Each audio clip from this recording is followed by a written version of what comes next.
Gumball is back and better than ever, not just because the animation is cleaner, the voice acting is fresh, and the new logo is more crisp than ever, but there are a few new stories, fresh memes, and of course my unsolicited opinion. So let's talk about them. I'll be grading each episode with a 5-star rating as well, starting with The Burger. The first episode of the show starts out very strong, as it's just a Gumball and Darwin focused episode.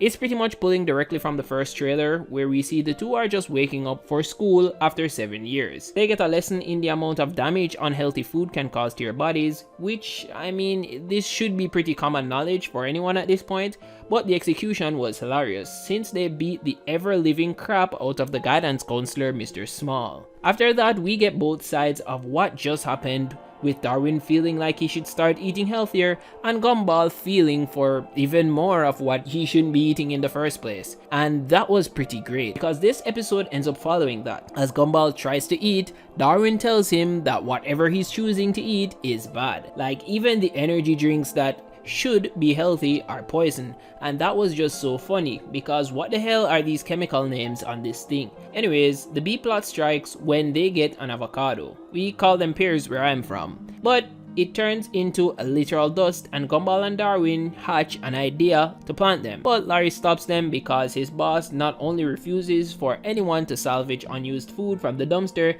but he owns the copyright to the seeds. So crazy. It feels like they just destroyed the fourth wall right there, because this is just like a heavy-handed comment on consumerism and how capitalism has a strong grip on everything being sold, and the whole fact that we never truly own anything. They go to meet the guy who's running all of this, and he turns out to be a freaking burger. Of course he is. And as if that wasn't hilarious enough, he ends up singing a song that looks eerily similar to another burger company that we know and maybe or may not love. After the song, Larry starts to make gestures towards the boss, beckoning to these starved kids. They finally get the message and they eat him alive. 10 out of 10 start to the show. It really reminds me of Prime Gumball when the show just came out. A lot more references are there from the episode that are so meta and so grounded in like exaggerating reality that I just have to laugh. I'll give this episode 4 stars since it's a very strong opener. In The Assistant, this episode was another pretty good one. It starts out with the dilemma of Nicole Waterson picking up after her incredibly lazy family. The house is an immense mess everywhere, and the remote died too, and nobody has the agency to go and pick up new batteries, so they put that job on Nicole as well.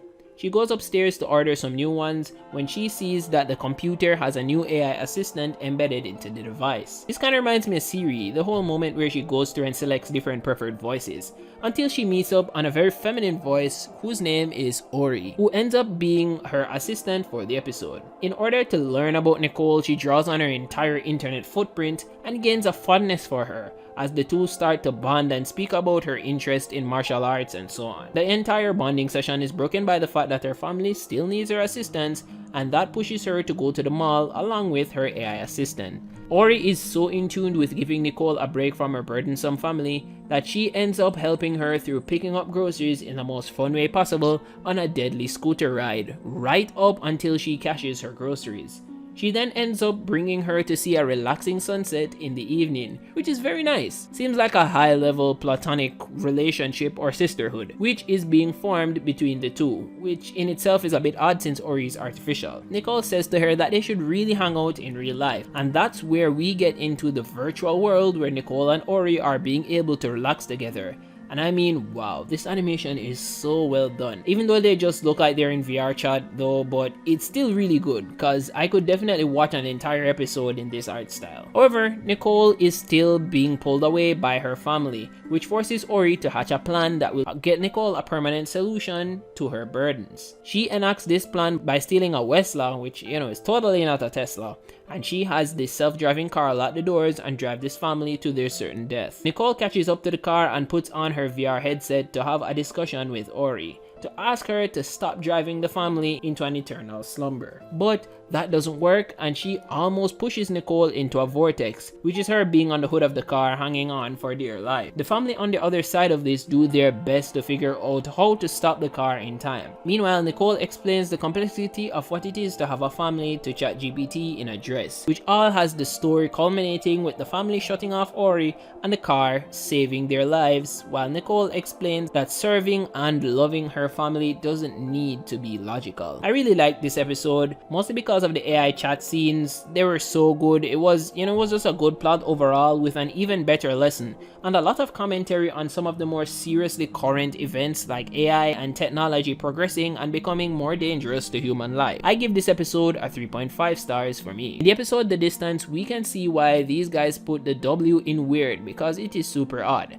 It starts off with Gumball and Darwin masquerading as a sort of conjoined twins kind of thing. They remain inseparable for the morning, sharing breakfast together from each other's mouths, and man, this is just horrendously disgusting and cringy. The rest of their family pretty much agrees, and they end up leaving the dining table to go and play some video games, and then congratulate each other with some weird butt shock thing. Man, this is so freaky. I don't know, this episode is, yeah. But we haven't peaked yet though, as Nicole and Richard have remodeled the basement into an ocean-themed room for Darwin in order to give the two some distance between themselves, since their relationship is becoming pretty unhealthy. Gumball is forcefully sent upstairs to his room, but he calls Darwin immediately, and on the phone call, he says, "Let's pretend to play a game." Man, the rest of the scene proceeds to be the nastiest thing I have ever seen in the amazing world of Gumball, and it was just so horrendous, because the two seem to have some sort of pseudo phone sex, and it was just not it, man. That shit was, ugh, yuck. However, the next morning, Gumball's longing for Darwin grows even more, as he makes a tribute out of his dead scales and calls his brother 300 times. Very weird stuff, man, but it gets stranger when he logs onto the website where they would play a beer version of what seems to be Club Penguin. He finds out that Darwin has been busy with other friends and he gets super jealous. On that same game, he meets up with another beer. This yellow beer also tells him about losing his best friend and how difficult it is, and that he should also do whatever it takes to get Darwin back, and ransacking Darwin's new home. Turns out it was all a misunderstanding, because Darwin was actually creating a space for Gumball instead of trying to cheat on him. After Darwin finds out that Gumball trashing his place was for them to be together again, he is just so happy to know that Gumball cares this much. And then the place blows up, which forces the two to reunite in their old room. This was not it. This episode was beyond weird in my opinion. I actually dreaded watching it again for this review because it was so odd. It had me cringing the entire way. Let's not do this again, guys. Definitely at 1 star out of 5. The phone sex scene was a bit too much. In the episode, the thing is where Richard's mother is coming over for dinner, and Nicole is doing her absolute best to be prepared for it. She asks Richard if he remembers the thing, and as you would expect from the guy with the memory of a goldfish, he of course doesn't. Anyways, the episode takes a turn when Richard realizes that he has a food-triggered memory system and uses it to aid his recollection of everything that he has done with Nicole in the day prior, in order to figure out what the thing is. Of course, he is still getting nowhere, so he just uses his ultimate move and becomes Doctor Strange, opening his The Eye of Agamotto, and uses that to look through his memories and realizes that his mom is the thing. So him and the kids run off to the bus station to go and pick her up, and it doesn't go well, and his mom ends up being stuck there. Luckily for us, we get to see what she looks like without her makeup. Scary shit. But Richard goes home to face Nicole's wrath.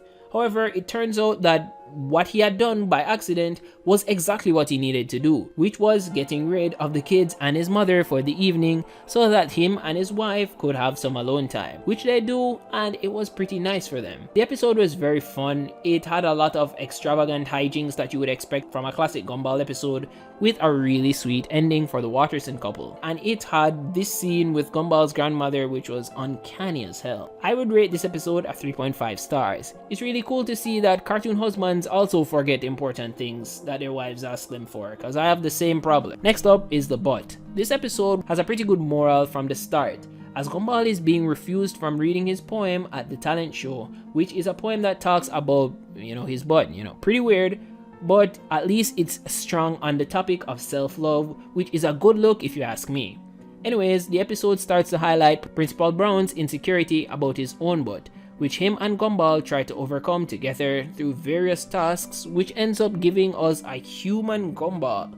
Pretty cool. However, Principal Brown gives us his backstory, and he reveals that the now superintendent who will be attending the talent show tonight is the person who gave him this insecurity about his own butt in the first place. But even though Gumball would rather sing the song to make Principal Brown feel better, he ends up tying him up and does everything in his power to make sure that Gumball doesn't perform. It's all until Principal Brown is in possession of Gumball's song, backed up by a killer beat with a Jamaican ad-lib, that his moment comes, and Principal Brown kills it. He rips off his butt wig. Oh my god, this is so weird. And I am not gonna show you how the rest of that goes. You're gonna have to watch this episode.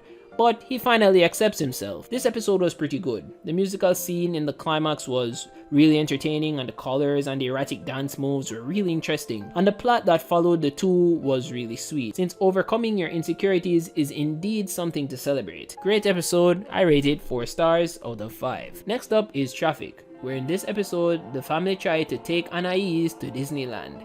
Because, well, she deserves it. The only thing that stands in their way is them, as they are magnets to having chaos arise during their attempts to do anything. Even though Daisyland is now a death trap, Nicole insists on it that they need to go, because it's been a super neglected topic for Anais' birthday. Multiple stories unfold during the travel as Darwin develops a fear of the baby mascot, Gumball sends the world's worst text message to his girlfriend, and Richard's lack of any common sense is what causes the car to have a whole lot of problems. Pretty much anything that can go wrong in this episode does, and even the cops get involved, which pushes them into the most dangerous police car chase imaginable, which ends up being just like the rides at Daisyland for Anais.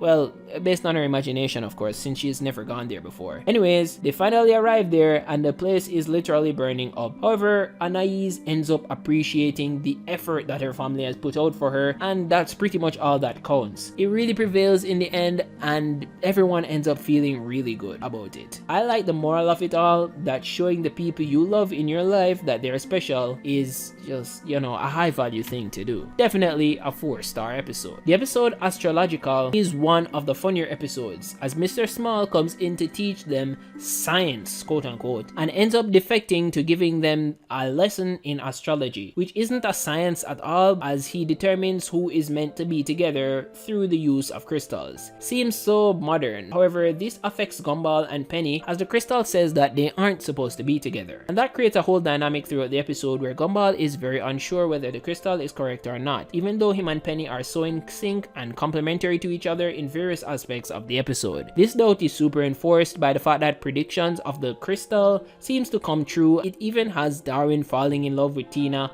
if you believe that or not. But it all just turns sour when the crystal is actually found out to be a highly toxic thing that has cooked the school into thinking that they were each in love. And the best part about it all is that Gumball and Penny still remain on the terms they started out with, even with these signs and astrological compatibilities. I would rate this episode 3 stars out of 5. The cheerleader is a very odd episode, as it follows Richard in his attempt to become a cheerleader, which was his dream since childhood. It tackles a whole thing though of a multi-generational sort of curse or belittlement, where his line of family don't believe that they are meant to be great or follow their dreams, and that kind of grips Richard even in his adulthood, as he tries to envision himself becoming a cheerleader, but only his mother's voice is heard, because she is the one that instilled that self-doubt into her son, which is so sad honestly. His family believes in him though, and they all try boosting him into becoming the best cheerleader he can be. And even though his routine starts out to be immensely cringy and weird, it only gets worse when he realizes that his mother is watching. However, through all of that, he manages to lock in and makes a flawless execution, even getting a 10 out of 10 score by the judges. I really like this episode, as it teaches kids that hey, you need to believe in yourself and your dreams will come true. I give it a 4 out of 5 stars. Excellent moral. The Boring is another pretty good episode, as Gumball and Darwin brag to themselves about being good listeners, as they walk through the playground and end up stepping onto some artwork that was drawn by Tina. Some dinosaur culture thing, I don't know, I wasn't listening, which was pretty meaningful to her, and since they weren't even listening to Tina, she feels so disrespected and decides that she's gonna get her get back after school and grind them into a powder or paste. So they spend the entire day worrying about what they are going to do about this, when they end up having a conversation with Molly, which provides another problem on its own, as she slows down time with her yapping because of how boring she is. And I love that, because it's so creative. Anyways, the boys take full advantage of this and use the singularity that is Molly to train for many years in order to be able to defeat Tina. And when they both arrive as elemental masters in the face of a dinosaur, it all fails, and when they end up in the same fate that they were going to end up in the first place. However, Molly actually gets to vouch for them, and as they begin to actively listen to her speak, her power loses its touch and the time-stopping thing disappears. They are saved, and now Molly ends up suffering a bit of her own medicine. I give this episode 3 stars. The teacher is actually a super wholesome episode, as Miss Simian actually wants to punish Gumball for taking a school calculator for granted. And that leads to a spiral of events that end up displaying the different side of Miss Simian that we have never seen in the show before. Not the burglary, since she's only taking things that were initially hers from before the school was even built, but the side of her that actually cares and goes out of her way for her students. I think that this is definitely a dying breed of teachers, since most educators that are going out of their way in a pretty thankless job is pretty cool. So even though Miss Simian can be a psychopath when she's ready, she's alright actually, cause she's so grounded though. I give this episode 4 stars. The app is my favorite episode, as the kids must save the city of Elmore and stop its citizens from becoming mindless drones to the trends of the internet. The infectiousness of it all reminds me of the zombie apocalypse, and after Gumball and Darwin meet the guy who made the app itself, they hatch a plan to destroy the cell tower in order to get themselves back to a sort of normalcy. The episode is filled to the brim with memes, but what I do appreciate is the fact that they make a pretty good commentary on the bad effects of social media and how it not only creates unrealistic displays of reality, but it also is really infectious, and it also displays how much people it has robbed of their autonomy, and how whenever an old generation joins a new platform, the younger kind of flee. It sort of reminds me of Facebook growing up. You know, the app was the app when I was a kid, and now it's just relegated to being the app for old people. I love the commentary on the social media, especially as a guy whose job is on social media, so I give this 5 stars. The entrance is an absolutely hilarious episode, as Tobias invites the entire school to a party, which is mostly as a means of him trying to start his own harem. But Gumball and Darwin decide to go anyways, and they both get very fixated on making a grand entrance, the likes the world has never seen. They start planning out outfits, timing, and all of that jazz. However, before they can even make a move, they send out a gift of a heavily non-legit grenade of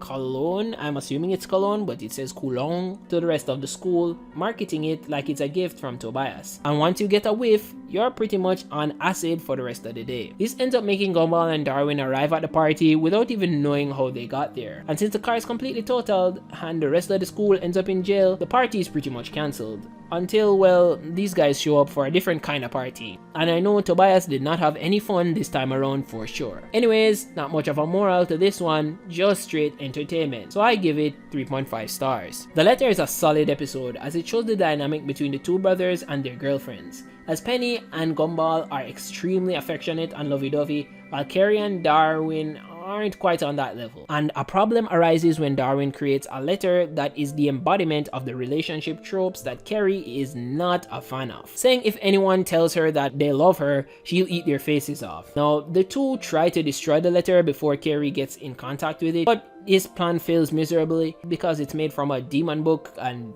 that forces Darwin to come to terms with how he feels, telling Carrie where he stands. However, he does it in a way where it's a bit of a compromise, and she possesses Gumball and kisses him.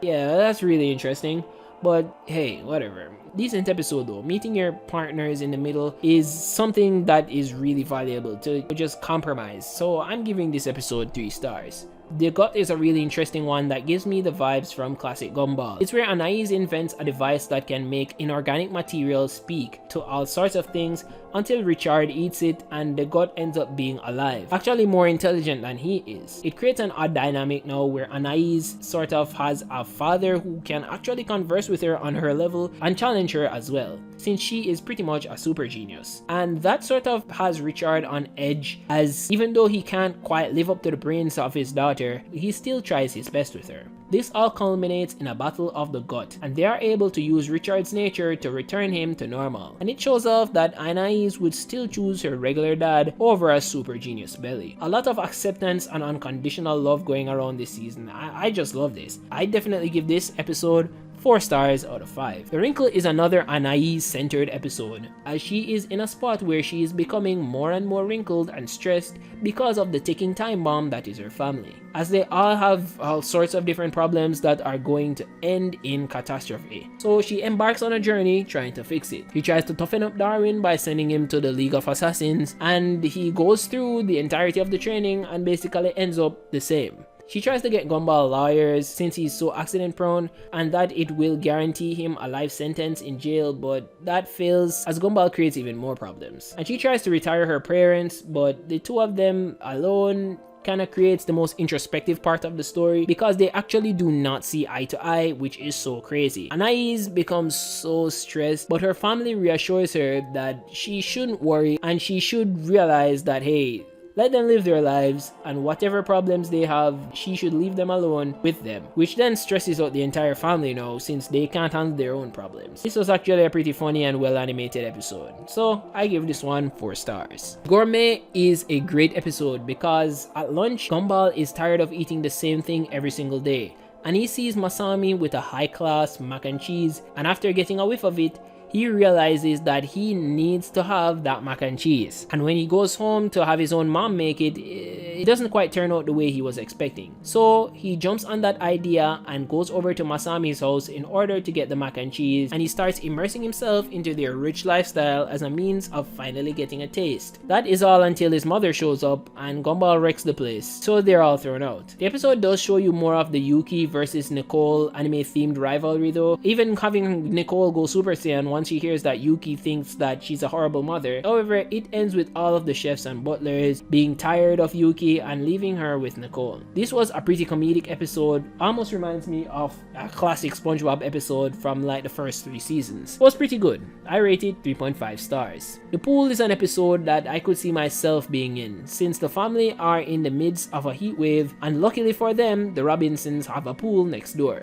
The episode follows them trying their absolute best to get into the pool and use it to cool off, but Mr. Robinson does not want them to be in his pool, and he really only got this thing for his son anyways. This puts Richard in a state where he would directly do anything to get into the pool, where he even digs a hole through the bottom of it, getting in, but that all goes to naught because he ends up ruining the pool for everyone, as the hole basically becomes unfixable. And we kind of get to see that in full action when Mr. Robinson and his son jump in. The rest of the family jump in too, but you know, it's all concrete, so they're all pretty much cooked. This doesn't really solve the heatwave problem since they're all now lying on the base of the pool. This sort of reminds me of the movie Parasite, with how the rich protect their own things and how those who are beneath them financially try to get a piece of their abundance and end up ruining everything. Plus, the jumping into the pool scene had me dying of laughter, so I definitely rate this episode 4 stars out of 5. The Portrait is another banger episode where the family are trying to get a perfect family photo to add to their album and to replace this old one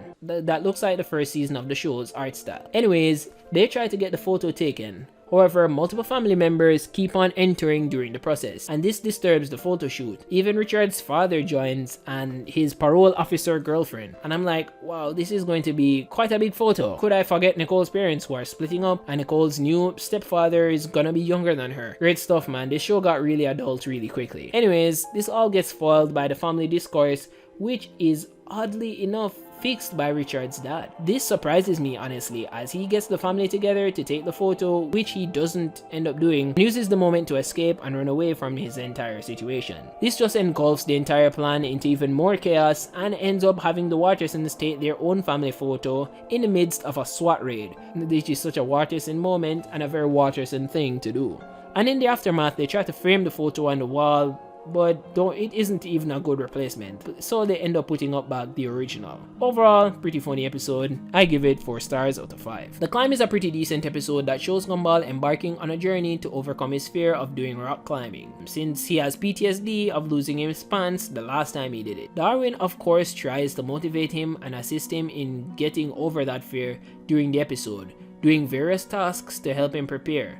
and in his final moments, he has a conversation with his spiritual pants. Yeah, that's what I'm calling it. Anyways, he ends up going through with the climb, pantsing himself before he can even get onto the rope, and basically being half naked instead of wearing underwear, and climbing the rock structure like it's nothing. I guess it worked, but it wasn't a super memorable episode for me, to be honest, so I'd give it 2 stars out of 5. Amadeon is a solid episode to cap off the batch of 20 episodes, as it follows Gumball going to the family ceremony with Penny, one that requires her to wear her shell, which she is so against, but Gumball sort of convinces her and tells her to wear it anyway. And he wears one as well in order to keep up with the whole family tradition thing and make them feel more comfortable. But he himself sees that he can't go through with it in the middle of it all, and during the episode, he stands up for Penny, but this kind of goes sideways, as he's scared out of his mind and tries to end up leave the ceremony. That doesn't go well, as the Fitzgeralds capture him and they are going to show him their true colors,